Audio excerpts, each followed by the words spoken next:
大家好啊，我係鄭醫師，歡迎嚟到我哋嘅中醫藥世界啦。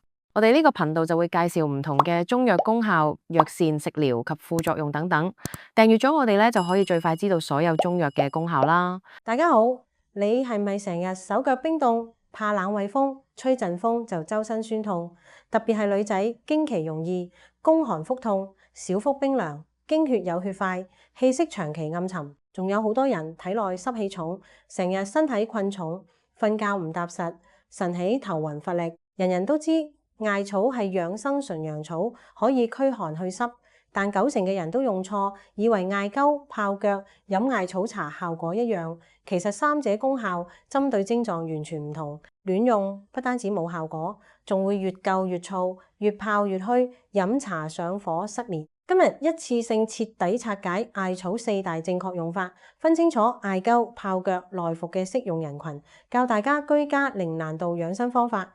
最後重點講清邊類人絕對唔可以用艾草，用錯反而傷氣傷血。想安全驅寒暖宮、去濕止痛，一定要睇到最後。首先同大家講明白艾草3種常見用法嘅核心區別，呢個係大部分人踩坑嘅關鍵。第一，艾葉泡腳，主打溫經去濕、安神助眠，作用偏溫和、滲透淺，適合日常保健。針對手腳冰凍、體寒濕重、睡眠淺、夜睡多夢、腳氣濕疹、周身困重，屬於大眾最安全、最不易踩坑嘅用法。第二，艾灸主打溫陽散寒、通絡止痛，藥力最強、滲透最深，專門對治頑固寒濕、經絡淤堵，例如長期宮寒痛經、風濕關節酸痛、肩頸僵硬、體質虛寒、反覆感冒。但艾灸火力猛、升陽快，體質燥熱、虛火重嘅人亂灸，一定會上火、口乾、失眠、生暗瘡。第三，艾草內服艾草茶，主打溫中散寒、調理氣血，直接入脾胃經、肝腎經，由內調理臟腑寒氣，適合脾胃虛寒、容易肚痛、腹瀉、宮寒氣滯。但內服門檻最高，禁忌最多，絕對唔可以日日亂飲。好多人混淆呢3種用法，先會出現越養生越唔舒服嘅情況。記住一句重點：日常去濕安神用泡腳，頑固痛症用艾灸，臟腑虛寒先內服。接下來分享4款居家必學、對症有效嘅艾草黃金用法，由淺入深，安全易操作。第一款，經典艾葉去寒泡腳，適合所有人日常保健，專治手腳冰凍、體濕困重、失眠多夢、壓力大。材料用乾艾葉30克，清水煮滾後再煮10分鐘，對溫水至40度左右。泡腳時間控制15至20分鐘，泡到背脊微微發暖即可，唔好泡到大汗淋漓。可以快速驅散下焦寒濕，疏通下肢經絡，放鬆神經。夜晚瞓覺特別踏實。虛寒體質可以1週鋪2至3次，熱氣體質容易上火就減少次數。第二款，居家溫和艾灸保健法，專治宮寒痛經、小腹冰涼、腰濕酸軟、肩頸僵硬、風濕酸痛。推薦2個平民安全穴位：關元同足三里。每次每月溫灸10至15分鐘，溫熱滲透即可，唔好長時間猛灸。艾灸可以直達經絡，溫陽補氣，打散淤堵寒氣，改善長期積落嘅虛寒問題。重點提醒：艾灸千祈唔可以日日灸，1週2次足夠。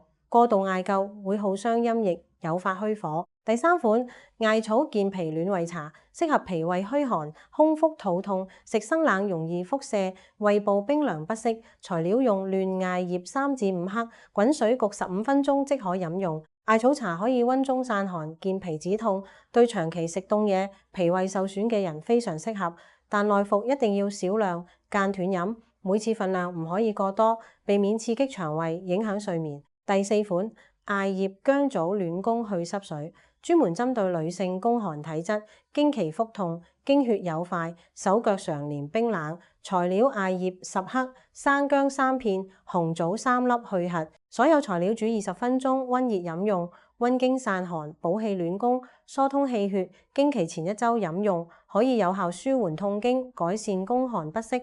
體質偏熱、經量偏大嘅女性就唔建議飲用。簡單補充艾草專業知識，幫大家識得養艾、用艾，俗語講家有3年艾，囊中不用來。陳放3到5年嘅陳艾，燥氣少，藥性溫和，火力綿長，最適合艾灸養生。新鮮生艾燥氣偏重，更適合外用泡腳、沖洗，唔適合頻繁內服。艾草性溫，味苦辛，歸肝脾腎經，核心作用就係溫陽、散寒、去濕、通絡、止痛、調經。最後重點講禁忌同誤區，呢幾類人絕對唔可以亂用艾草。第一類，陰虛火旺、體熱上火人群，平時手心腳心發熱，夜晚盜汗，口乾口苦，容易喉痛便秘，暗瘡反覆。艾草純陽溫熱，用得多會火上加油，加重虛熱，心煩失眠。第二類，經期量大、血熱體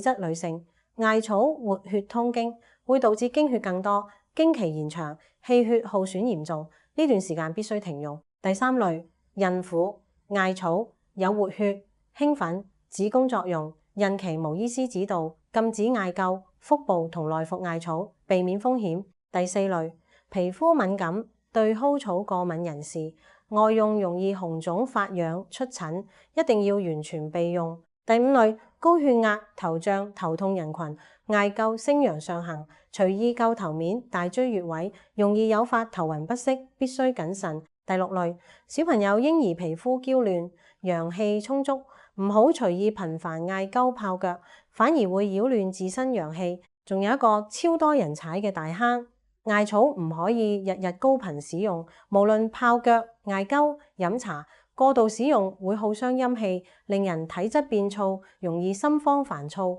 養生貴在循序漸進，對症適量。總結返，艾草係極珍貴嘅純陽養生草，但3種用法功效完全唔一樣。日常祛濕安神揀泡腳，頑固寒痛淤堵揀艾灸，脾胃宮寒內調先揀艾草茶。分清體質，對症使用，避開禁忌，先可以驅寒暖宮、去濕止痛、補足陽氣，真正養出健康體質。